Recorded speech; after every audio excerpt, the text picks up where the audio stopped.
49ers suck. Brown 45! Brown 45! Hot, hot, hot, hot, hot, hot!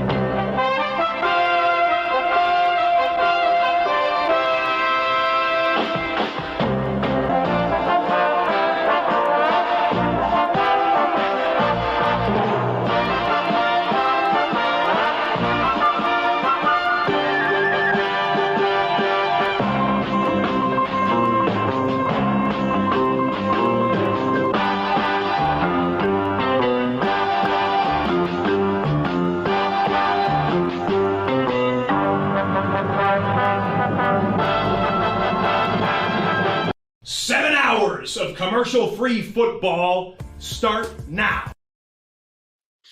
Welcome. Yo. Week 7. Last week sucked. Like, if we're gonna be real honest, last week's football was fucking garbage. I think it was one of the lowest scoring fantasy weeks ever. It was sad. Like, before we get into it, it's just one of the most even every good game that you saw on paper wasn't good, and then every team that should have been blowing them out didn't. It's just the Pac-12 had the most exciting game this weekend. That's how bad it was. Yeah, I enjoyed College Saturday way more than I enjoyed NFL Sunday. What was the final? What was Sunday night's game? It was Giants-Bills 14-9 finals and shit. Oh my god! Just a dumpster fire. This close to fucking it up. The Bills were this close to fucking it up. I was so pissed that the Rangers game ended not slow enough to where I missed the ending of that game, because I wish I had not watched the end of that game. That was the I love that worst YouTube TV I've ever seen in my life. lets me pair two different sports on the same TV to watch together now. That's great. But I was paying attention way more to the blowout in the one game than I gave any shits for the fucking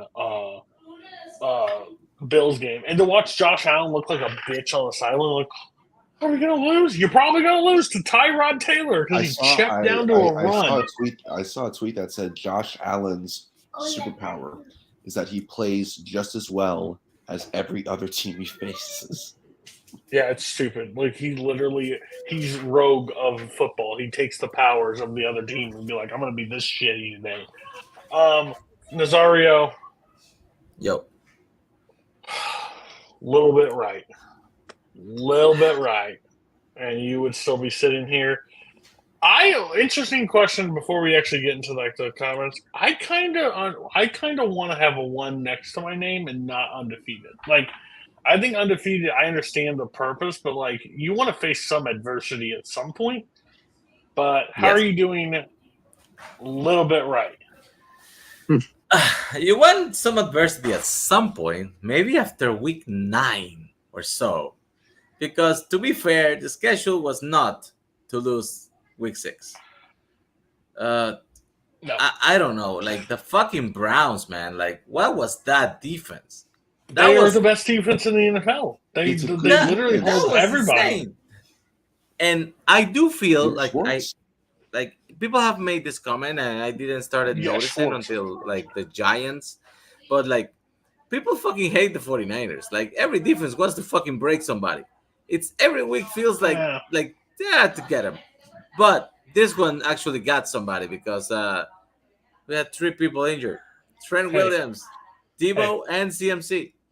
Hey, I just asked you how you were. You get a topic to bring up in a second. I just asked you you were. Trent, that was just karma for Trent Williams punching somebody. We'll remember that for the rest of the season. Yeah. Mark, I don't have a Texas A&M joke. Your fan base is some of the weirdest motherfuckers possible. I'm gonna be real. Those overalls and shit. I don't know what y'all do, but that's some cult-like shit. Yeah, I just called you an Aggie for the first time because now there's a cult that I can attach you with. How are you doing? Fine, I guess. It is funny. It is funny you brought that up because it's the one week where I'm just you said Saturday was fun for you. Saturdays are never fun for me, especially last Saturday. It was an abomination. I wish I hadn't watched 90 million for Jimbo Fisher. Loving that life. When's the buyout? Hopefully tomorrow. Dude. Just give him his fucking money and just get him out of here. Like I don't What's know. the- There What was his an dumb inter- face I was anymore. watching a podcast today. Interesting topic is what franchise, like what coach, like owes their entire like debt to one player or so. And somebody said Jameis Winston, Jimbo Fisher. If it wasn't for Jameis, that team would never have done. He literally got $90 million and he robbed that school blind. Which makes sense because Jameis for the longest time was blind. That's true. 30-30. Great season. And then Thomas Scully. We'll talk about it, but man, Justin Fields, I may have my doubts for that man, but I can tell you your backup quarterback should not be allowed on the field. That guy should be. Look, They this picked up a guy- chess nerd and put him out there in pads. It was terrible. Literally last year, like in a game he played in last year, he was sacked 8 times and threw 2 picks. The school he was playing was the Colorado School of Mines. He faces the Las Vegas Raiders on Sunday. So to Like put it. that into perspective, I have found a new best friend. His name is Jack Daniels. We've actually You didn't known find each him other for earlier? some time, but now we're getting serious. All right. I'm fine too. I'm fine. Besides every person I ever fucking pick, there has to be a loss in there. It can't be a guaranteed win. I get to draft first every time, and I pick these picks. I'm like, yeah, guaranteed to do well or this. Nope. Death, destruction, awful. Eagles. So we're gonna talk about. We're each gonna go through and pick topics to talk about. Besides the games just being absolutely horrible last week, I believe the Detroit Lions have the setup to have the number 1 seed in the NFC. Because how I look at it is 49ers will play great. They will be great. They have injury concerns, but I think they will still be there, no problem whatsoever. I think their schedule is harder. I think they play tougher teams down the stretch. The Seahawks will always – everybody in the West play the 49ers harder than they play anybody else. They want to beat them. The Eagles have a murderer's row schedule coming up. I don't think, like – they struggled against the Jets. I think both of those teams that lost this Sunday will be completely fine. I just think it was one of those games. The NFL will always allow – that's why you can win on any given Sunday. It's literally the cliche. But the Lions having the Bears, the Vikings, and the Packers for 2 to 1 more game, depending on how they place, that's a guaranteed almost sweep in their entire division. They're basically in line to just run. And that's, as a football fan for as long as I've been, death, taxes, and the Detroit Lions sucking at football has always been a thing. For them to be 5-1 entering Week 7 is like an awesome thing.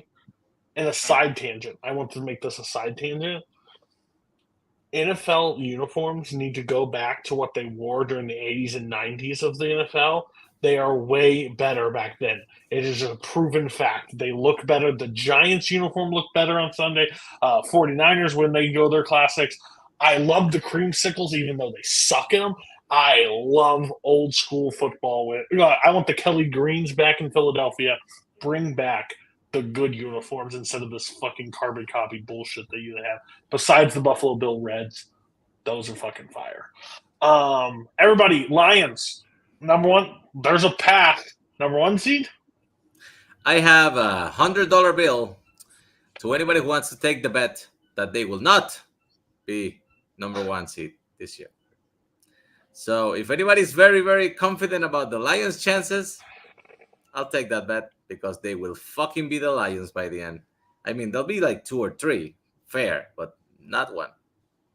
I think my issue with I wouldn't say issue. I think the Lions are very much set up for success.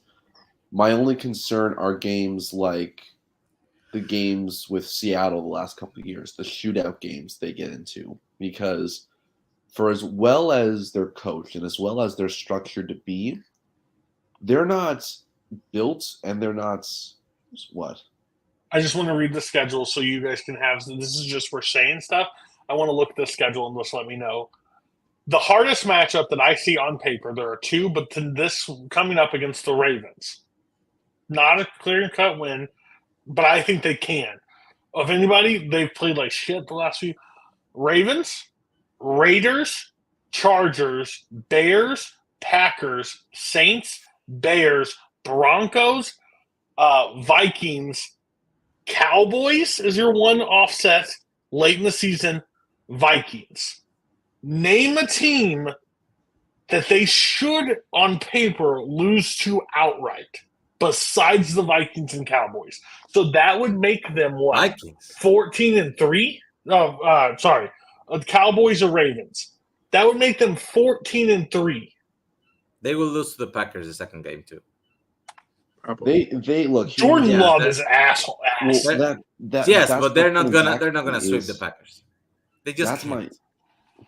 But Cody, my point is that these shootout games really get into teams with good offenses, like teams like the Chargers, who have very good offenses, are going to take advantage of how suspect that secondary is. Even teams like the Ravens, who haven't had a breakout game on offense yet, this is NFC North bullshit talking. Are probably due for one. I'm not saying they're going to get blown out. I'm saying in these shootout games, they are more prone to mistakes down the stretch than they are a team that has been there before. So it's going to be more of a they haven't been there before than they're not well equipped for it. That's what I mean. They're still probably end up with 12, maybe 13 wins. But I think that there's a lot of these games where if it goes into a shootout, they're not going to be able to pull it out. 12-4. 49ers. Now it's 13-4 because now it's 17 games. 49ers have remaining Bengals, Jaguars, Buccaneers, Seahawks, Eagles, Seahawks, Cardinals, Ravens, Commanders, Rams. That's a harder slate there than they have. I agree, but I'm saying those two teams have very different weaknesses. The 49ers' weakness is if you break down the offense and limit Brock Purdy's upside, you can beat them. The Lions' weakness is if you are scoring on the first 3 or 4 drives of the game and you're backing them into a corner, you are increasing the chance that offense breaks down over the stretch. So it's two different weaknesses. The 49ers. Who do you think wins? Who do you think has number one seed? Who do you think has the 1 seed? I think the Niners are the 1 seed. Yeah.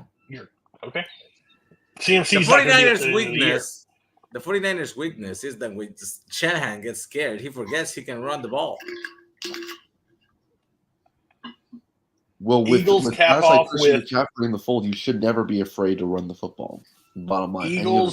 Eagles go with Dolphins, Commanders, Cowboys, Chiefs, Bengals, 49ers, Cowboys. They're done. They will not get the 1. There's no way they go through that murderer's row and take it. I will say this though. I will say that I think that there's a chance the Lions get the 2 seed over the Eagles because the Eagles, again, they have not looked like the same old Eagles of last year. I think there's a serious Nazario, chance. I'm going to take that bet. $100 on the line right now. I think there's a serious chance that especially. I just look at that schedule. Games, I see it. Yeah. I see it. Be ready to pay like 4 fantasy leagues for me next year. I think that in those 2 Dallas games, you're going to see a lot of where the Eagles have to improve upon because that's really going to show us who the Eagles are and the kind of team we're going to see in January. Mark, you haven't said anything, and I've been angry and interrupting, so go for it. Yeah, they don't feel like the same old Lions. I think Nazario kind of said that the Lions are going to line. This doesn't feel like that team. I kind of stick to like that. I'm trying to remember exactly what it is, but it was last year in Hard Knocks when I think they asked Dan Campbell if he could describe his team. I think it was something along the lines of like this is the team that can or will or something like they think it's something like that. Like this is the team that can or will. Basically made him seem like a gutsy team, and that's kind of what they feel like. And I will say, like, I do kind of sort of agree with Scully, just whenever they do get into shootouts, that doesn't tend to be trouble. Although, I mean, Jared Goff at least has looked good in stretches, and he doesn't look like kind of the bad Jared Goff in those last couple of years with the Rams. And I don't know, and they just got Jamison Williams back. I think that offense only gets better with him, with like a knockout punch that he can be. Like, I don't know, man. Like whenever I kind of like did the schedule like a while back, I had the Lions at 3, and like honestly, I think I may have been downing them a little bit. Like they could very easily be 2. I wouldn't be shocked at all if they're the number 1 seed. I would say that. My thing is the only shootout that they've had is against the Seahawks, and they lost by a touchdown, which they should have won that game if you were watching it. Agreed, but that's my point. They should have won that game. But look. But every other game hasn't been a shootout. They've been punching every team in the mouth. Because they're not playing because they're all playing teams with good defenses. This is a good defensive schedule they're up against. This is NFC North bullshit. Whatever. I'm just going off of what I've seen the last 2 years. Oh, is this team the same as it was last year? No, but it's same coaches, exact same coaching staff. Most of the same players, too. Sorry. I'll be laughing at week 18 when they're number 1 seed. Jared fucking Goff. That's the one you're writing for number 1 seed. Guess what? Last year when everybody wrote off Geno Smith, hey, shit changes. Good system, good quarterback, good plays. If they get Gibbs back like that, holy shit! I mean, you keep talking about yesterday. Today, Jared Goff is playing good. Yeah, that's just true. Yeah. Like the thing is, I agree. Like in certain situations, if you're going to go traded for him, so yeah, I just traded for Goff. So I guess if you're going to go into the playoffs, right? This is my whole belief. If this is like a playoff format and Mahomes is on the line versus the Lions, you're going to take Mahomes because he's proven that he can do it. But in this season, 6 games have went through, and Jared Goff has not looked like the Jared Goff in Sean McVay's system. Jared Goff looks like this quarterback that they thought they were getting the Stafford bullshit, and he's whooping people's asses. Like they're not, and their defense is not letting teams that I think have good offensive get close against them. Like. I don't know. I see a path. I just see the 49ers having harder games than this schedule right here. Because shit, they have 2 more games against the Bears and another game against the Packers that they beat them by 14 points. And that was in Lambeau. They get to come to Ford Field and do that? Like, what are we talking? The Cowboys are the only thing that stands in their way, I think, because I think they could beat the Ravens this weekend. They will lose to the Packers. That I'm sure of. And you'll lose to the Seahawks. I'm sure. We will lose 1 to the Seahawks. That is also sure. Which doesn't make your chances of getting the 1 seed because CMC is going to be ran in the ground. Nazario, what would you like to talk about for your first topic? Okay. I know it's kind of an old thing. Like every year. Wait, let me type this. Every year, everybody complains about the fucking referees, but every year since they went on strike, what was it? 5 years ago was it the ref strike? I don't remember with the replacement. Like 10 years ago, dude. Was it 10? Yeah, I was like a freshman in college. It was a long time ago, dude. Like wasn't that when the Packers caught the Seahawks player in the yeah. that was college. I was in college. No. Every fucking year after that, it just becomes more and more apparent to me that the fucking refs suck. Like there aren't any week that happens that you cannot point to like at least 2 or 3 huge, clearly bad calls that cost people games. So it's become a meme that, the refs are sold. The refs are going to call for this team because they want that team in the playoffs. I don't even know if it's a fucking joke anymore. It's ridiculous. Like when it was happening to the Chiefs a couple of weeks ago when they were fucking like grabbing other teams so Mahomes could run 12 to 15 yards when he needed to finish a game, and nobody gave a shit. I didn't give a shit because it's the fucking Chiefs and we knew it. But the refs cost the 49ers the Browns game. I'm not saying we played well. I'm not saying they were deserving to win, but that fucking call on the third down when they were still down, I think it was 17-16, that gave them the fucking first down and kept the drive going so they could go up. That was embarrassing, and I fucking hate it. So what the fuck? Why do they suck so fucking much? I think there's an easy solution to this, and I know we tried it a couple of years ago and it failed miserably. You need to be able to. You need to be able to rule pass interferences. If a ref can throw it as easily as can be, you should be able to. And it's the same thing as a challenge. If you lose your challenge, fuck yourself. But like, we in the final 2 minutes, like, what's the deal? Like, why? Because it is the New York Giants game. At the end of the day, the pass interference on Darren Waller got them to the goal line, and then they held Darren Waller again. He literally had an entire jersey pulled down. You almost saw his tit. So, like, what are we doing? Like, and that's not pass interference. And even they said, well, that was really smart of them because they called it one time. They're unlikely to call it again. If a ref can just look at a play that happens in fast motion, like instant, and you can throw the flag for it, then we should be able to look at pass interferences. It makes zero sense why we just let that one instant call get away with it. Receivers already in the NFL get every gift handed to them in the NFL. You sniff by them, you touch them, you fondle them on the line. There's a flag for everything. The defender has to literally turn around and look at the ball before any action. You can't just like throw your hands. Just look at the play.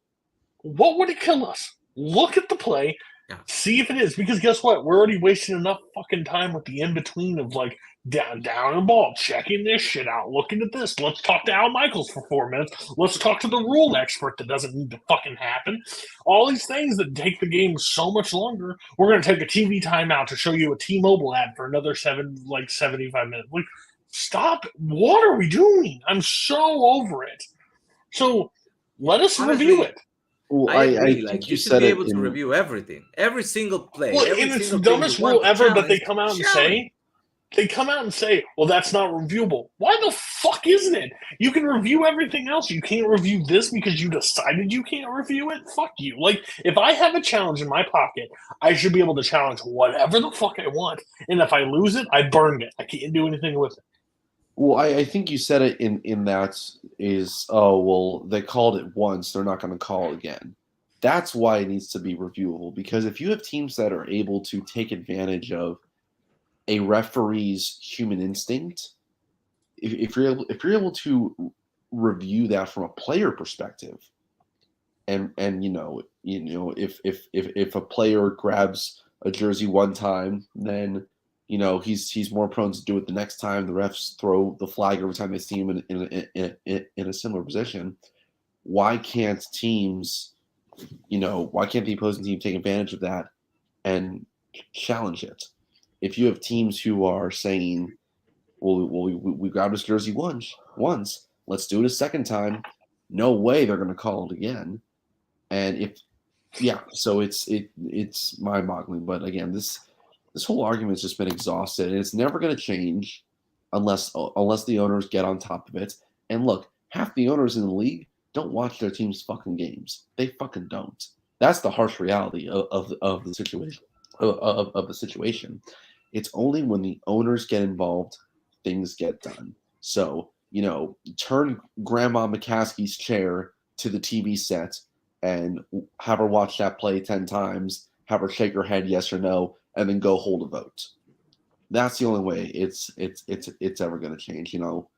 I'm just exhausted with all the rule changes, because clearly it comes from a point of the owners wanting stuff done and owners colluding to make sure other teams don't get their votes passed. And the rule changes they make don't make any fucking sense. I am so sick of that fair catch bullshit. Because it's made by 65-year-old men who've never played the sport. Dude, if I see one more kick to the 10-yard line and somebody can just wave their hat and start at the 25 on a kickoff, I hate it in college, I hate it here. No, there's strategy to kick it to somebody that has the ability to make them run for it. Now they can just be like, nope, I'm going to the 25. College makes a little bit more sense because you're still at some sort of amateur level, but in the pros, you can't do that. You shouldn't be able to do that. No, there's a strategy to it. This kicker can pinpoint it where he wants it to go. He wants it at the 10-yard line, so you have to take it out and you have to get your shit rocked. Now you can just be like, nope, no, thank you. It's so stupid. Well, sorry. It's the wrong move for player safety as well. So, Mark, what's your thoughts on the refs? I mean, you guys pretty much did like it. It's the consistency of it all, and Cody brought up the example I was just going to bring up. Like if you were going to, because usually in a lot of cases like that, whenever there's like blatant holding like that, like usually the ref doesn't throw the flag on that first fucking play. Like on that first play that puts the Giants up close, they just don't throw the flag. This game they do. Like, okay, you're going to throw the flag. You're going to put them up here, give them a better chance to win. But then you have an even way more obvious hold in the fucking goal line. You don't throw the flag. What the fuck is that all about? Like everybody can see this shit, and everybody's wondering, what are you guys doing? It doesn't make any sense. It doesn't make any sense. And did you guys? Yeah, like honestly, fucking everything should be reviewable. Everything should be reviewable. Yes. Like pay, like or just get full-time refs. That way, whenever they do suck, we have reason to fucking get rid of them. If they suck, it's like, okay, bye. You're not fucking coaching the NFL anymore. Especially when we're paying you like 40 hours a week to do this shit. Like, if everybody had a job performance at the end of the year, you get a job review and be like, "How'd you do?" Blah blah.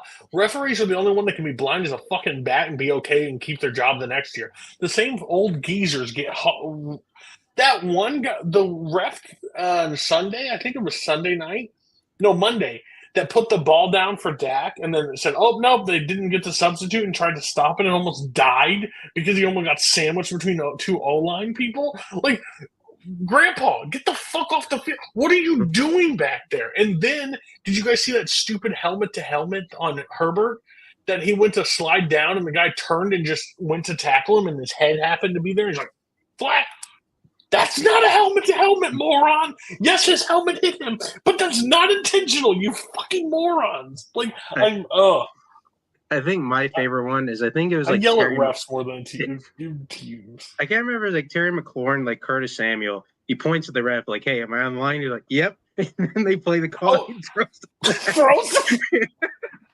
It's just an ego trip. Oh, I hate it. You're 100% right, but Nazari, your case would have been a lot more if you didn't just use your team as the example. You use somebody else's team, but I get your point. I still am right. You know what would have saved it when you were blowing out teams and fucking them. You should have just like took CMC and Debo and sit them on the bench for a little bit because you didn't need those. You didn't need the 40 points. You didn't need the 30 points. You just needed like 18 to beat some of these teams. So. The fun thing is even though he got injured, CMC still extended his touchdown streak to 15 games. And he's good. He apparently has optimistic to play this weekend. If I'm Shanahan, your ass is sitting down. They said that all three may play on Monday. Honestly, you all are sitting. If I'm playing for the playoffs, you all are not stepping on that field. If I'm playing a Vikings team with awful defense, I'm not. And no Justin Jefferson. Mark, what was your favorite thing for the weekend? Okay. Jets. Jets. All right. I'm not a big Jets fan, but I think we got to talk about it, man. Like there's something I don't even know how to explain it, but just like, we look at this Jets team, especially led by Zach Wilson. They should suck. And, they beat the fucking Eagles. I think it'd be easy to talk about, are the Eagles, are they, are they still here? Are they good or whatever? They definitely have problems. But I'm looking at this Jets team. They just went like they are arguably, I think, done with like their hard part of the season, and they go out. They're 3-3, and then like probably to the rest of the NFL, they see the most frightening like 30 seconds of their life, like watching Aaron Rodgers throw the football, like just a few weeks off the injury. 5 weeks just tossing. Gross. Like, I just really want to hear from everybody. Just essentially, like it.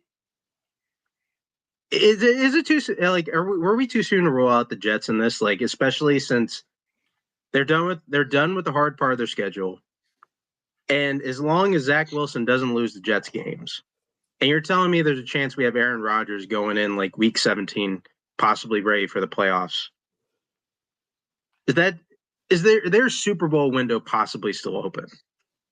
100%. 100% still open. No, it's not like I said this. I think in the very first episode. I think I said it. The Jets were 7-10 last year with Mike White and Zach Wilson as their quarterback. And the Jets went out there and beat the Super Bowl runner-ups. With his back on the line. Like, had to drive the field, score against them, blah, blah. We know the Eagles' defense is not the same as it was last year. It's nowhere near as the same for some reason. But they were 7-10 last year with that combo. Rodgers throwing, and they beat the Eagles without two of their – Sauce Gardner was not on the field, and the other cornerback was not on the field. Like, both their corners were gone. So A.J. Brown, and Devontae Smith should have had field days, and they didn't. I just wish that I hate their head coach, like with a fiery, burning passion. He is like a cartoon character that just doesn't like him. And the Eagles coach are very similar to me. Like they're like play intense. Like we embarrass quarterbacks. Bitch, you have Zach Wilson. Shut the fuck up and just sit there and be like, great win. We're on. Wait. You talking shit about Robert Saleh? Yes, I think Saul is a cartoon. He's 100% a cartoon character. Like you look there, whoa, just shut up, you muscle characters. You're a fucking great defensive coordinator as well. Oh my god, can you stop for 4 minutes? Find a 49er to jerk off for a second. Like I get it, man. I get it. You're 40. You have great success. Shut up. I'm just saying. I'm saying their window is not closed because great defenses can take you so far in this league. If you can hold teams to under 20, if you can hold them under 20 points, you have a shot in this league to win every Sunday, no questions asked. Well, so did the Denver Broncos last year, and they only won 5 games. What? So did the Broncos last year, and they only won 5 games. But that's beside the point. I don't think Zach Wilson better quarterback than Russell Wilson. Start the debate now. I don't know. I don't. In that system, I don't think anyone said their Super Bowl window in general. Like next season, the year after, was closed because they're going to be a Super Bowl contender when Rodgers comes back, regardless. And if we're taking Rodgers out of the equation for this season, we can't. I'm saying if he's throwing a fucking ball on the field, he tore his Achilles. But also realistically, he's going to be back for what? Only the playoff rounds. Oh. That's all I want him for. I don't need him for the regular season. I don't think they're gonna make the playoffs with Zach Wilson.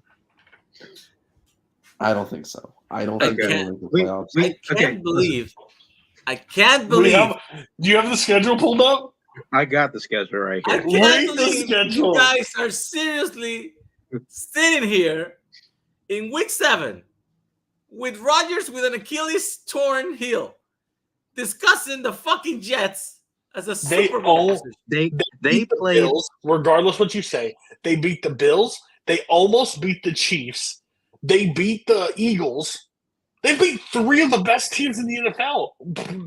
No question. And they had Zach Wilson for every one of these games. Is Joe Namath quarterback on the Jets? Joe Namath was a terrible quarterback. Then they're not fucking going to the Super Bowl. Nazario, you Let are alone hurting my winning. argument. I need you to shut the fuck up. Please look at Joe Namath's career stats. Please, and tell me that man should never have been mentioned. Real quick. This Yeah, is read it. their schedule. Rest of the season. Giants. They're playing them this That's a week. win. Win. Chargers. That's a loss. Win. Raiders. They're Win. playing the Bills again. Loss. Dolphins. Win. Win. No. Falcons. No! Oh my That's God! win. They beat the Dolphins. The Texans. They don't play good against good Toss-up. defenses. It's proven. Who'd you say? Texans. Win. And Loss. Dolphins again. Loss. They'll win one of them. Commanders. Toss up. Win. Browns. Oh my Scully. And the Win. Win. Win. I count Even probably if- 7-8 wins in that camp. 7-8 wins. So 8 plus 3 is what? 11? That's No, a no, playoff no, team. No, 7-8 wins total for the season.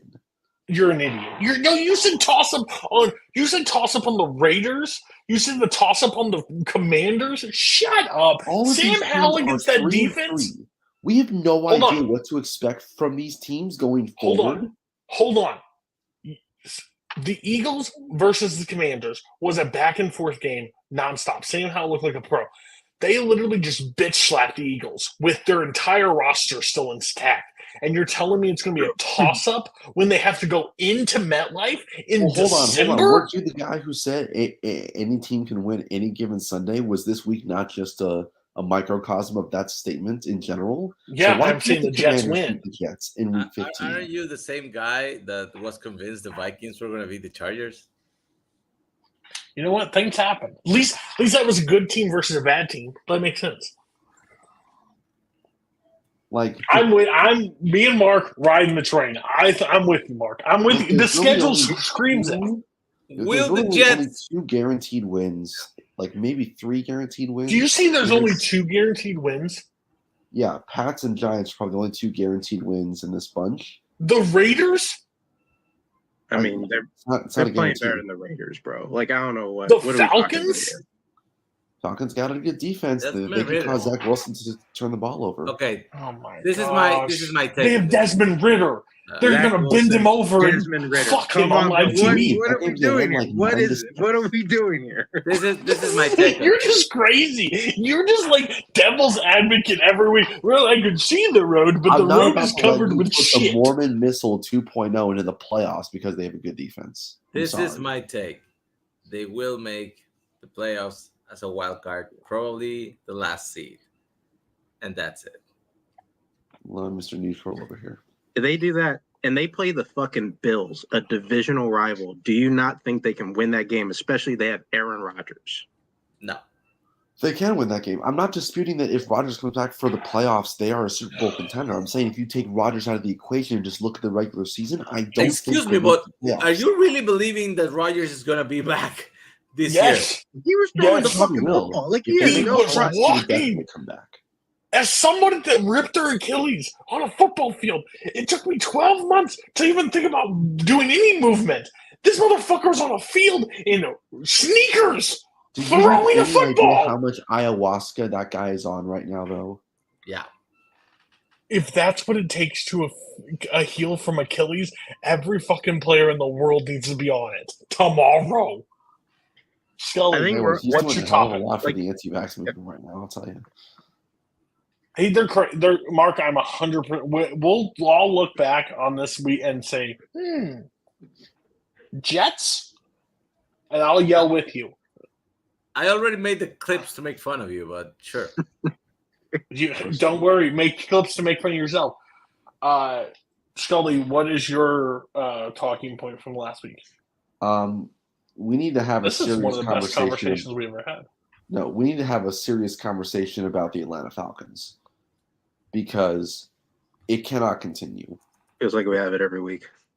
A serious conversation? What? They fucking suck. Well, I Yep. mean, the fact that it's just not like this is look, whenever a team begins a development process, whether it be with a coach or a quarterback or whatever, there comes a point where you have to say, this is not working. we need to do something else. Ritter cannot be the starting quarterback going forward.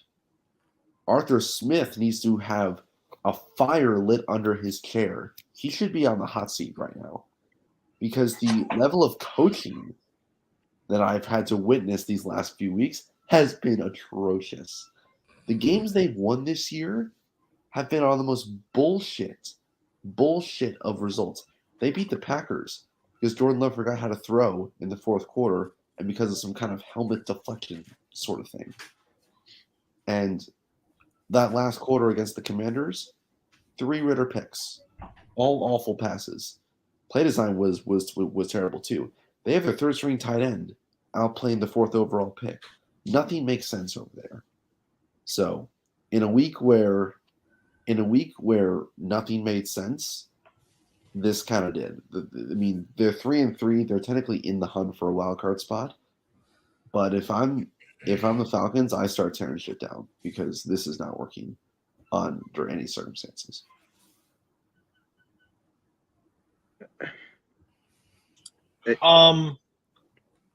Listen. This is way too much soccer of the show to put on the Atlanta Falcons in general. Yeah, Desmond Ritter shouldn't be the guy. But we can't all sit here and believe that Heineke truly is the guy either. No one's saying he is. I'm just saying he's a better quarterback than Ritter. Gives him a better chance. Right, but what are you trying? So what are you trying to do? Be middle of the road? Like, shouldn't you lose? Like, if you're the Atlanta Falcons, realistically, shouldn't you lose for the season? You should, absolutely. Because if you're a team and you're sitting there with your two options are because you have Drake London, you have Kyle Pitts, whatever was left of the man, and Bijan Robinson. You have a 3-headed like offensive monster that you could actually build around and make something happen. And your two options are sitting there as Heineke and Desmond Ritter. I think it's time to say, you know what? Let Desmond Ritter play the entire season. Let him roll. Let him see. I'm going to get a full sample size because I know who Heineke is. I 100% know who Heineke is. Let's let Ritter play. Thank God after the Sunday, I never have to hear this man has never lost a home game in high school, college, now blah, blah. Good. Thank God it's over. You lost. You should have lost a lot sooner. They shouldn't have won as many games as they had. I had them projected to lose a lot more games this year. They happen to win some.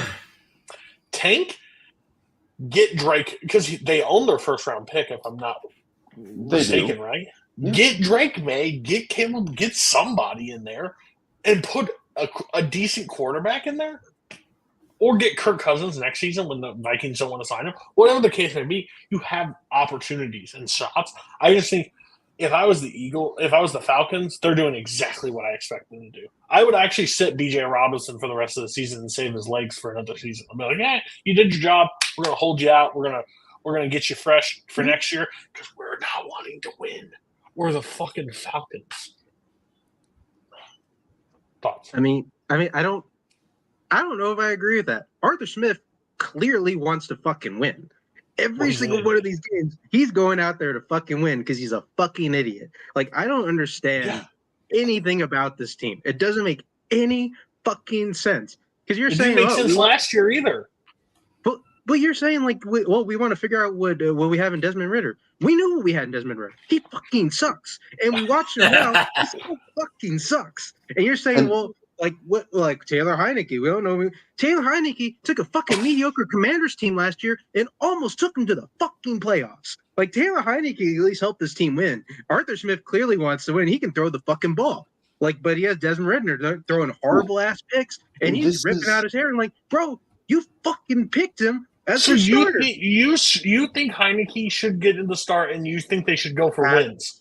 Absolutely. You're crazy. You're crazy. No, this is the same coach who last year chose to play Marcus Mariota on a nearly broken leg instead of starting Desmond Ritter. So but here's my question, guys. Heineke should not be that hard. Here's my question. Okay, perfect. Saints suck. Carolina sucks. Bucks are fine. Say the Atlanta Falcons make it to the playoffs. What the fuck does that do for you next year? What does that Nothing. do for you? You're not making Heineke a star quarterback. You're never going to do that. And guess what? Now you're in 20th place in the draft where you can't get anybody at this point, or you have to trade assets They to already move up can't and get grab anybody. somebody. They already won too many games. They've won 3 games, and like the Exactly. schedule still looks good for them to win games. 3 is fine. Houston won 3 games last year Yeah. and had the Okay. 2 pick? Die right now. You're The not problem going is- anywhere. They- You're they're stupid. already You're one wasting Euro bucket talent. wins and 1 They are win. too talented of a roster to warrant something like that. That's the problem. Is that they've entered a buy now situation where they should have been selling. That's what the Saints' problem has been the last few seasons, and that's what the Falcons are doing right now. Like How can you buy now when you have a mediocre defense and a terrible quarterback in That's both the aspects? point. We don't know. So don't win. You can't win. You won't win. They've passed the point of no return. If you They win have the to South, now. if They they have win to. the South, whatever team that is going to literally fuck them on the field live for everybody to watch. Why do we want to watch that? Or worse, their quarterback has the worst day ever and they accidentally lose. Because that could happen. That has happened to the Falcons before. I think here's also the worst thing is that they threw the ball a lot yesterday and they lost. There's no fucking way they're throwing the ball a lot anymore. Like, I mean, not going to fucking happen. They won more games when they ran the ball like 57 times a game. We're about to see 20 touches for Robinson and Algier apiece next game. So, yeah, I don't know. I don't even think we're even disagreeing with you, Cody, on the fact that they should lose. They absolutely probably should lose. But Arthur Smith wants to win for some reason. Arthur Smith is like the next Lovey. Decisions. Arthur Smith is the next Lovey Smith, a fucking moron that doesn't realize you watch he's your a mouth. moron. You watch your mouth. He took Rex Grossman to the Super Bowl and didn't do anything with it. Deal with the consequences. I don't know. Lovey Smith got the Texas CJ Stroud. He may be a genius for that. Yeah, I'm saying right now, I think the biggest problem in the NFL, if you are in that bottom 15 or that bottom 12, like, stop fighting for mediocre. You're not going to do anything. This team is, and I hear all the arguments, well, the South sucks when somebody needs to win the division. It doesn't matter if the next team you play is going to punch you in the face. Stop. Like, I think of Bijan Robinson, Drake London, Kyle Pitts, could get Marvin Harrison, like somebody else, and get signed in quarter. They could be a wagon like next year. But what they're doing, nope. Let's go out there and we're going to go win the South. We're going to go try to win the South. Here's what will happen if they do tank. If they do tank, they'll just draft Brock Bowers and not use him. That's just the fact of the matter. Yeah, you're right. They'll draft another offensive weapon to not throw the ball. It took Kyle Pitts 3 years to score a touchdown on U.S. soil.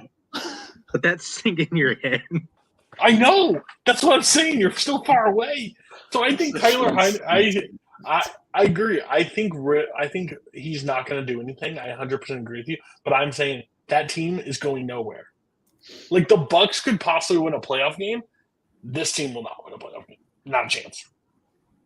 They'll lose this Sunday. Aren't they playing the Bucks? That was our most heated agreement of all time, I think. Sorry, you got anything to agree, or you just want to move on? I don't know why you waste so much time talking about the fucking Falcons. But this is the thing. What happens in the NFL is that nobody wants to fucking tank for real. Like, the players don't tank. The players don't want you. So when it comes around week 13, 14, 15, and they realize that, I could, lose this game and get like a better fucking pick, or I can beat this division rival and eliminate them from the playoffs. They want to eliminate their division rivals. That's pride. So that is just not something realistic to expect people after fucking week 6 to say, like, well, we're not winning shit, so let's fucking tank 10 straight games.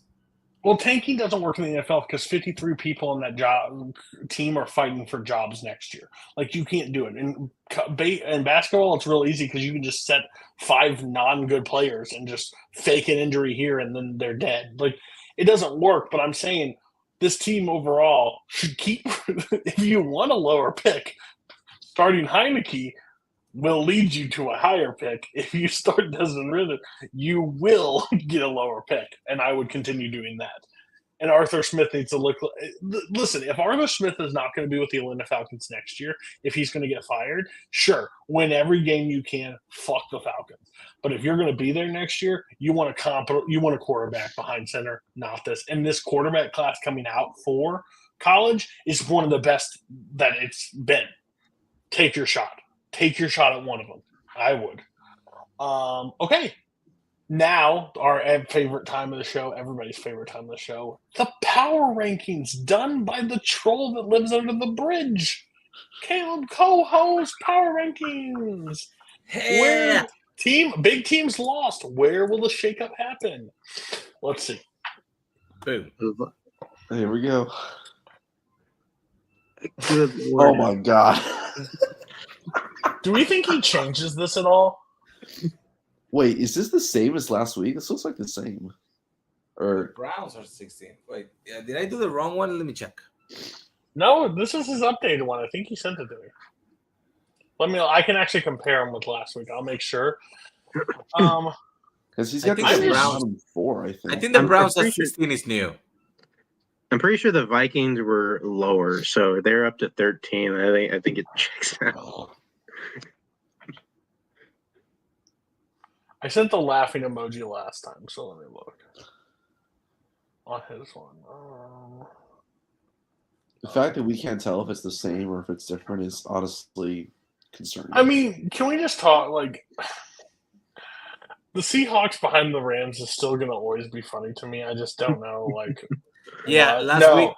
last week he had the Steelers at 16. He had the so- Steelers at 16.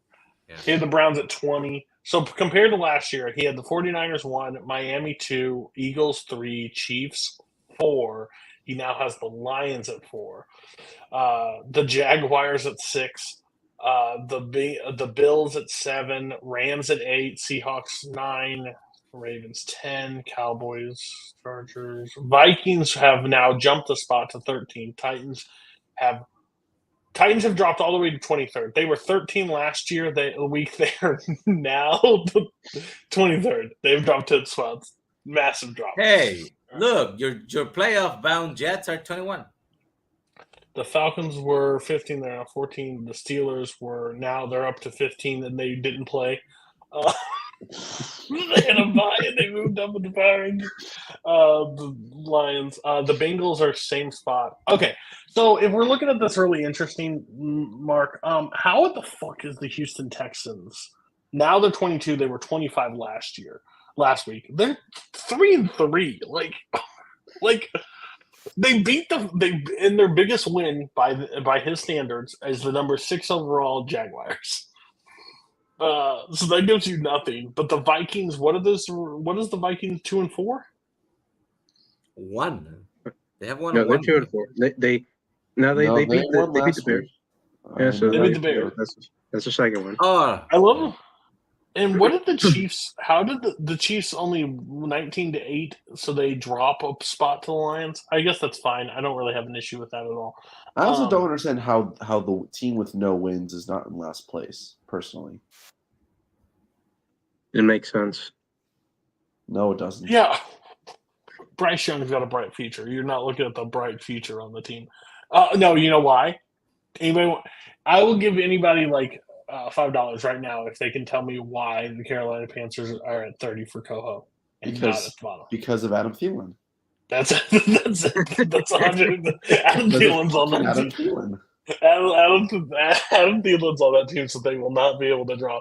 And I still think the Jets at 21 after the beat of the Eagles over like Bucks, Commanders, Saints, like they should moved up some. Like you can't just say they're the same team after they beat the number Having 3 the Steelers overall. 6 places above them is honestly kind of crazy. Crazy. Okay. So there's 2 segments that we're going to now because Coho's an idiot. Go back under the bridge, troll. Okay. Number 1 is the thing you hate on Sunday, something that maybe is striked. If you don't have anything this week, that's fine. We can bring it up. And then we're going to do a new thing of like a trade that we would like to see a team make to try to make their team better. We're going to start with Scully. What's something you hated this past week, or something that you're not a fan of? Something I'm not a fan of. Well, there's many things. I can go if you need time. Yeah, I need a little time because I gotta think of the one thing I hate most. So what I can't stand is I will need the NFL. This is a wide topic. I need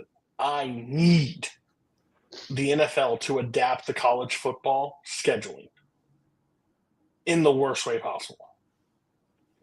11, 2:30, 4, 6, 8. Like, give me it all throughout, spread it out. This giant block of 9 in the top, fine, whatever. I can bounce around. I can enjoy it on red zone. But if you give me like chunks of 4 that I can just like focus in on those games, I would enjoy my Sundays a lot more. And I'm so sick of how the primetime schedule is like dictated and how it's decided. It makes no sense to me. Like the Bears, and there's going to be a Thursday. I don't think it's this. It's not this week. It's like I think it's maybe next week or the week It's after. like 3 weeks, I think. Carolina versus Bears. Like, what are we doing? You look at the schedule and you be like, oh, these teams last year were this. They drafted this. They traded for this. Oh, they did trade picks. We're doing this because DJ Moore's returning. Like, well, can we not? Can you build a schedule that makes sense? Like, what we want. If you're going to do inter league plays, like where the Bills will play the Eagles or something, that needs to be on prime time. We need to switch them around and make them prime time. You should be able to veto. Thursday is not on the flex option, right? It's only Sunday night football that is on flex. Sunday night's the only flex option, yes. That you can move a game to later if it makes sense. But I think it's after a certain week point too. I don't think you can do it early in the season. I don't know. But I'm so sick of this chunk because at the beginning we have so many games like right in the block. But if they started 4 at 11 or 12 o'clock for you time, 4 more at 2, 4 more at the 4th, whatever window, and then we had the other ones, it would spread everything out, and then games would be starting when games are ending instead of this giant 7 hours of commercial-free football. Here's 9 games for you that you can't watch them all at one time. I just wish that's the thing I can't stand about something. I don't understand why they don't balance. I mean, because it's basically 2 big blocks, the 1 p.m. EST and the 4:30 p.m. EST. So why is like 10 games at 1 and like 3 games at 4:30? Yeah, if you could at least break it where it's like 7 and 7 or like 6 and 7, whatever the case may be, it would be way more better. It would be better because by the end of it, I'm watching like 7 screens. I'm bouncing my head all around, and then I'm like, oh, there's 4 games. And honestly, most of the 4 o'clock window normally sucks. Like it really just does. Like I'm just like, I watch a lot of that window because the Niners play usually in that window. But Are other you than Niners that, yeah, fan? I agree. Like, it's really crappy. Couldn't tell. All right. All right, Who I have has mine their now. topic? You have yours? So the NFL. So I remember a couple of years ago, I was job searching, and I come across this application that says NFL Superfan Wanted. And I remember the description. It was like, NFL Superfan must be willing to travel, flexible scheduling. Is this the Chargers lady? So that lady absolutely clicked on that application. Because Here she's a number plan. one, Is that true? I've never seen Oh, I've never seen a happy Chargers fan in my life. So right away, that was red flag number 1. Number 2, the whole thing with her in a Vikings jersey, and then saying, oh, that was her son's middle school team, and she's from Minnesota, but her family lives in LA. If you are a diehard fan of 2 teams, that's red flag number 2. Also, 100%. It's LA. It's LA. The NFL put 2 teams in a town where no one gives a shit about football, except for marketing purposes, and that's the fact of the matter. So, I guarantee we're going to be seeing a lot more of these super fans up on these nationally televised games. Whether it be, I guarantee we're going to see a Swiftie plant next. We're going to see some Taylor Swift fan in a Kelsey jersey in a primetime Chiefs game at some point this season. We're going to probably see a Jets superfan in one of the Jets' 15 different primetime games left this season. I mean, it's just going to be it's honestly a weird yet kind of outrageous way to promote the sport. And the interview, if you watch the interview she gave on Pat McAfee, the interview she gave on the Pat McAfee show, that woman had nothing else to do on a Tuesday afternoon. Kind of sus. listen, she has 4 kids too. This is so weird. But this is not just her.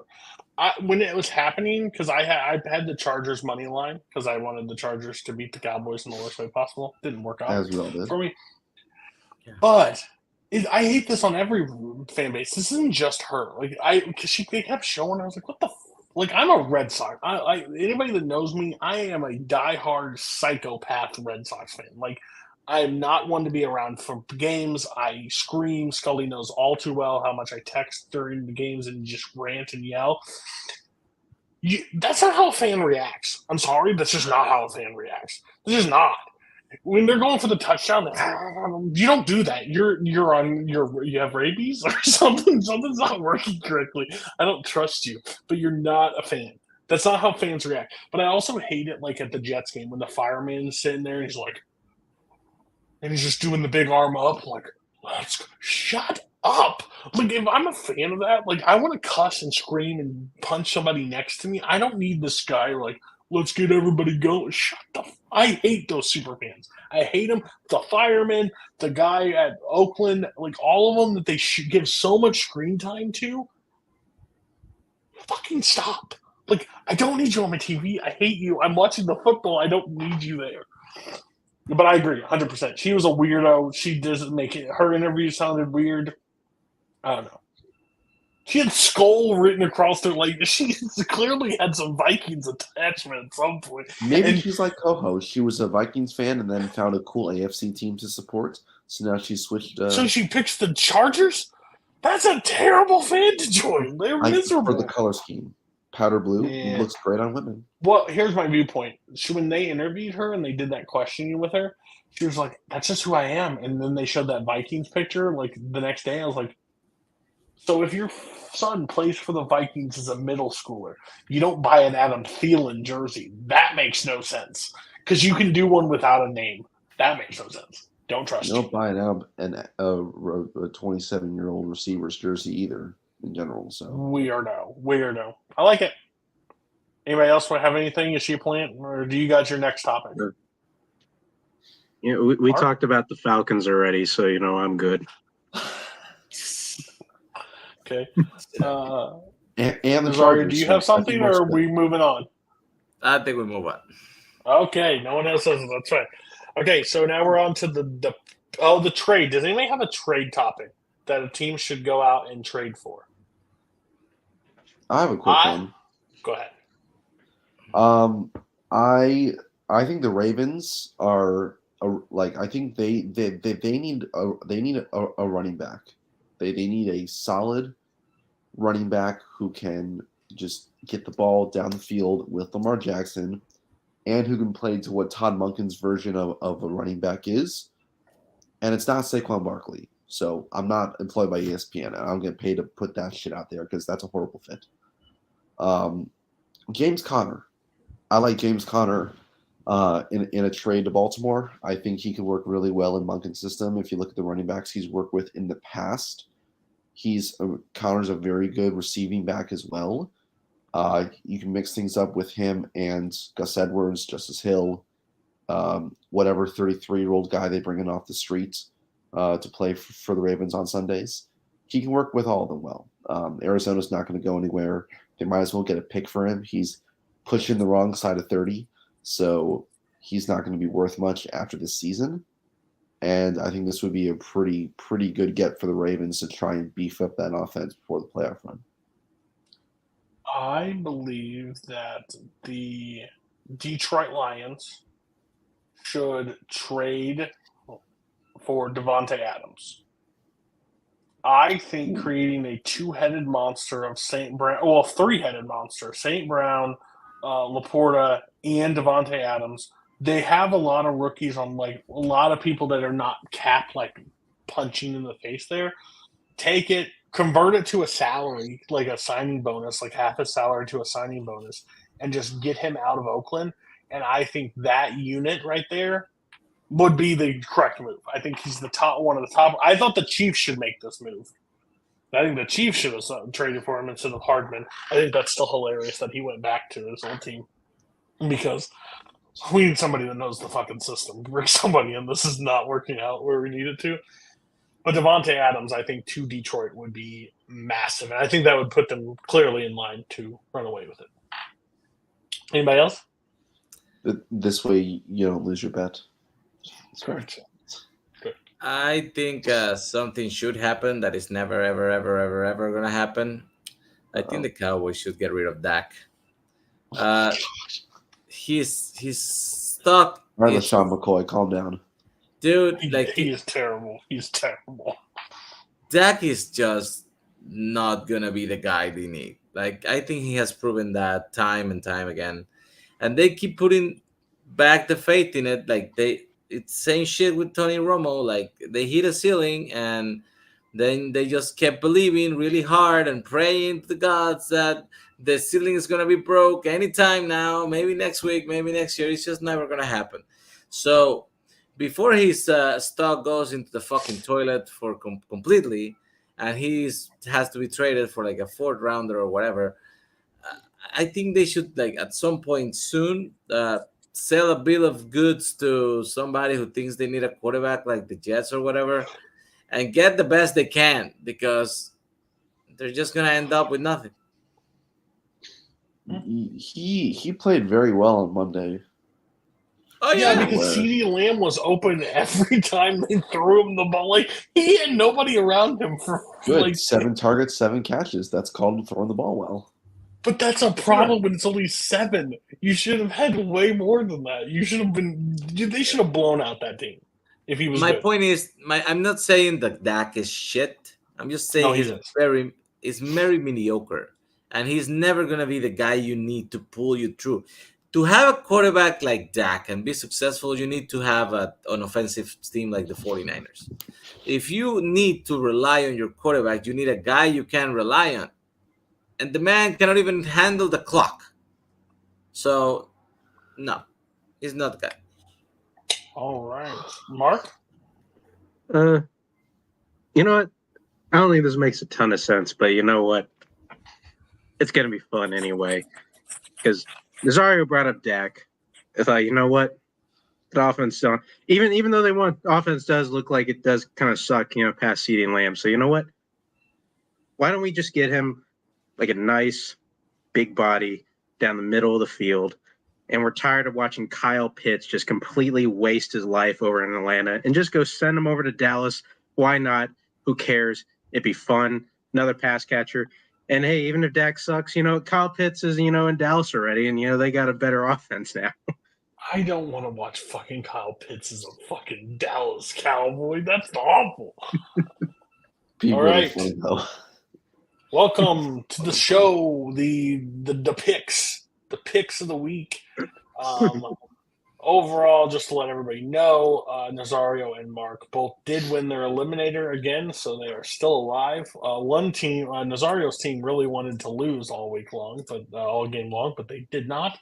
Even though Scully says they're fine, the Bengals did win and the Cowboys did win. Both games very close and shouldn't have been that close. Interesting. But now Mark never has to pick the Cowboys again, so that's a plus. Based on the records, so me and Nazario in the bottom, 9-9. That's 500 baseball right there, which I will get the first pick since I did. Oh, Nazario will get the first pick because he had the worst record last week. Scully, another 3-0, continuing what Coho helped him start previous week. And Mark, I did a 3-0 week before he made my picks. Mark picked the Falcons, which should have won, but died. All right, Nazario, who's your first game? Who's your pick? Go ahead and do it. Do you want me to write it down for you? I'll be honest. The Niners are not going to lose to the fucking Vikings. I don't care how I don't care if we play with the bench. I don't care if we lose all the offense. So I'm just gonna pick that and take 5 minutes to settle down because I'm still upset about the fucking referees. So yeah, the 49ers are gonna beat the Vikings, and they're gonna beat them lightly, 21-3. Only 21 points for you guys. Hey, we have 3 injured starters. Relax. Okay, so again, oh no, that one scares me. I should pick that one. That's a clear cut win. This is a very like minefieldish board this week. This one clearly should win. It will not be looking good for me, but I will take it right here. I could see the upset happening, but I'm going to take the Bills over the Patriots, hoping that everything works out. I'm going to, because it is Josh Allen going to play against Mac Jones, and he'll play a lot like Mac Jones that game.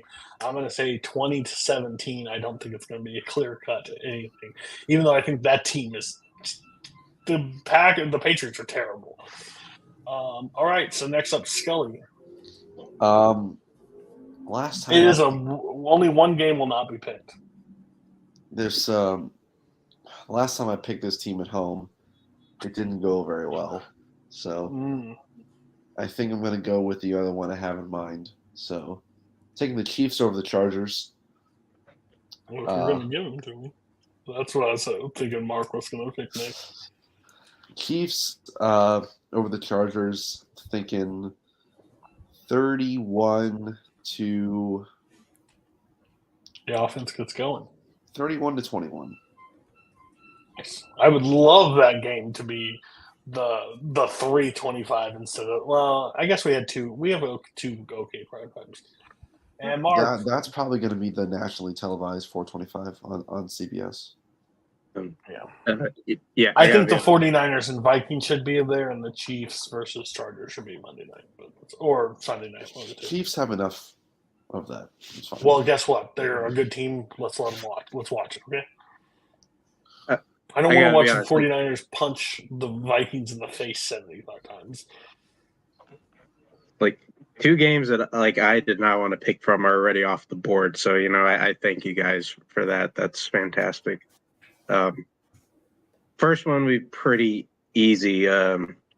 Even though they're at home, Colts lost Anthony Richardson for the season, and we just saw the Browns beat the Niners. The Browns are going to. Myles Garrett will murder Gardner Minshew Sunday night. He's going to do that swing right before he rips his head off. Yeah, it'll be say 20-9. I don't know. It's gonna be an ugly game, but they should win that easily. I don't know. Yeah, you also don't believe that you think every game's a pick 'em. And what's your next one? It's called being aware of your surroundings. Being dumbass. I had this one up at 2. I'm going to trust the process here a little bit. Reports are acting like he's going to play. And if they just run the ball a lot, the Jaguars should beat the Saints tomorrow.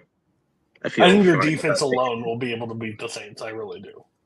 So, again, another ugly game. And, if the over-under was 29 points, I would probably still take the under. It's going to be the worst game ever. So, say 17-6. It's going to be terrible too. I think we're in for some bad football this week, if we're being honest. Yeah. Okay. And Scully, you're back on the clock. All right. I honestly can't believe this game is still here. Last time I picked this team at home, it did bite me in the ass in week 1. I'm taking the Seahawks over the Cardinals at home.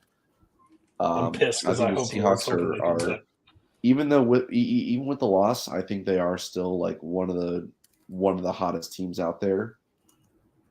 I like the way the offense is playing. They had a little bit of a hiccup last week, but Devon Witherspoon, man, he might take another one to the house this week because that guy looks like the guy right now. I like the Seahawks. We'll do 20 to. Well, no, we'll do 23-10. 23-10. Okay, my pick. Oh boy.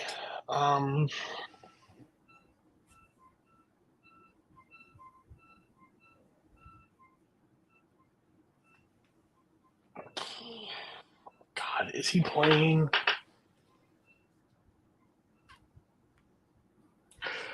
Oh, mine's very dependent if somebody's playing or not. Can somebody look up if Baker is set to play? I was thinking exactly the same fucking thing. Like, is Baker play? Is Baker set to play? Is he playing? I believe he is because I thought he got switched to questionable to healthy on sleeper. Let me, because I'm pretty sure I'm still starting him this week. Yeah, he has no injury designation. He's healthy. All right, so I'm going to take the Buccaneers over the Falcons, and I think this could be Desmond's last game as a starter. So I'm going to say the game is 28-13. Okay, Nazar, you get back to back. I believe the Eagles showed us they are who we thought they were. Mediocre shit. And I think Miami is going to beat their ass. So I'm taking the Dolphins to beat the Eagles 35-21. Wow. I don't hate it. I'll say that. I don't. Tua against that secondary, huh? Yep. Fuck it, Tyreek down there somewhere, I guess. What's your next game? So I like living dangerously. I want to pick the Giants over the Commanders. God, you're giving me a lot of ammo if I want to jump in there and take some opposite lines here. That's Cody, okay. Cody, you should challenge that and go head to head. And then we're gonna go 10-9.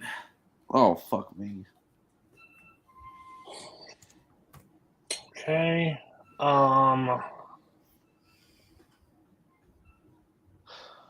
So I want to pose this to the panel. I am inclined right now to take both takes against Nazario. I'm going to take the Eagles over the Dolphins, and I'm going to take the Commanders over the Giants. I will leave the rest of the games up to the rest of you two to pick if you are okay with both those moves. Yes. You go right ahead, man.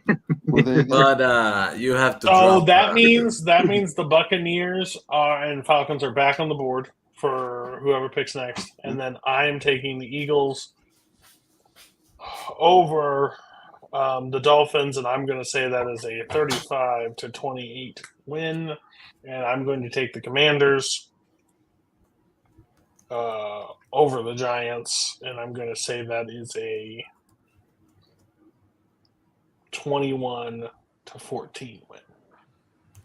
So now I have ×2. So next week, so Nazario doesn't get any weakness against him if he wins or loses. He just gets wins.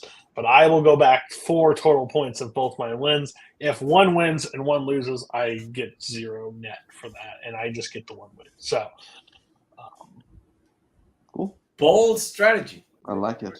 Sunday night, I'm going to be shitting bricks. That's all I'm going to say. Okay. Bold strategy. You literally picked 2 of the hardest games in the fucking schedule. Yeah. You stuck your hand. You literally stuck your hand in the middle of the DMZ. I'm just glad no one picked the Ravens over the Lions, because if they would have done that, I would have done a 3-peat and put the Bills back on there. But no one did that yet. I guess I still have room. If somebody wants to add that, go for it. But okay. So Scully, you were on the clock. The games left are the Falcons and the Buccaneers, the backup matchup of the Raiders and Bears, the Lions and Ravens, the Rams and Steelers, and the Broncos and the Packers. Is Jimmy G injured too? He's still in concussion protocol. Yes, he's not going. He most likely won't. Lol. Guys, All suck. right. Well,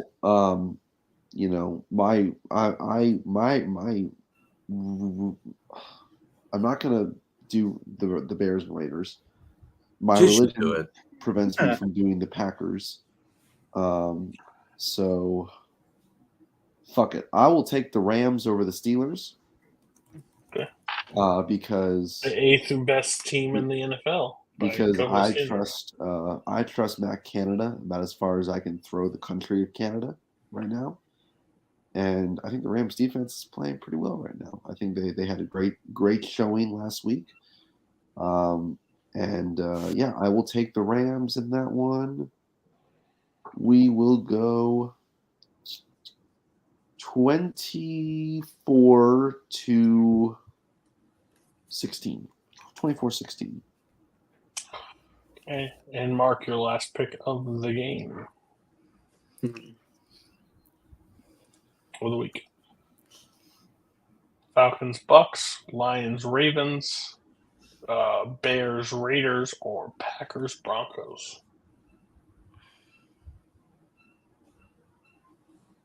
Feeling middle of the road stuff, I still don't really love it. But even though they're on the road, I have a lot of faith in this team. I will take the Detroit Lions. Let's go! Over the Baltimore Ravens this week. I am taking the money line this weekend too. In Let's go plus 140. It's like maybe like the one over the weekend. Possibly. Say like 24-20. Okay. So are you gonna flip it, Cody? You said you were gonna well, take it in. You said you were gonna If take he it would in. have picked the Ravens, I would have flipped. But he didn't take the Ravens. I am 100% on the Lions. It's my second biggest. All right, pick. that was your big thing an hour ago. Yeah. Eliminate. We haven't picked that shit. Oh, Eliminator. Okay, so Nazario, you cannot pick the 49ers, the Chiefs, the Jets, or the Bengals. Mark, you can't pick the Dolphins, the Eagles, the Lions, or the Cowboys. So, Nazario, who is your pick for this week's Eliminator? And I would really like one of you guys to lose so me and Scully can play again. I'm honestly kind of cool with it. I'm like 0-3 in Eliminators at this rate. I've lost back-to-back in ESPN on week 1 back-to-back years. I haven't picked the Cox still, right? The fucking Cox. Yeah. You have not picked the Seahawks. I'll pick the fucking Cox this week, I guess. You're rooting for the Seahawks. Interesting. Fuck the Cardinals too. I want that on record. Mark, who you got?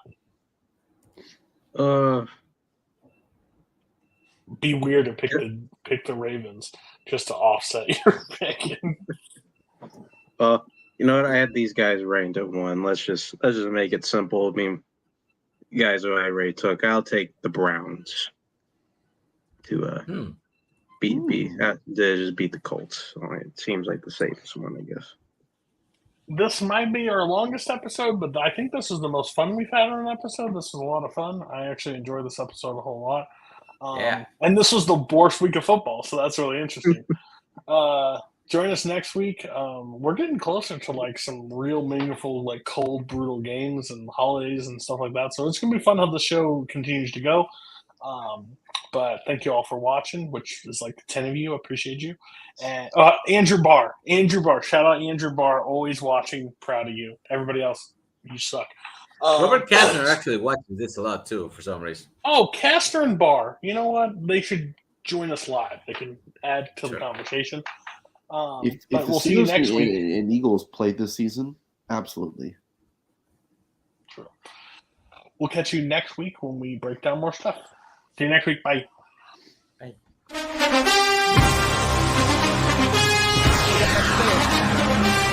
Good.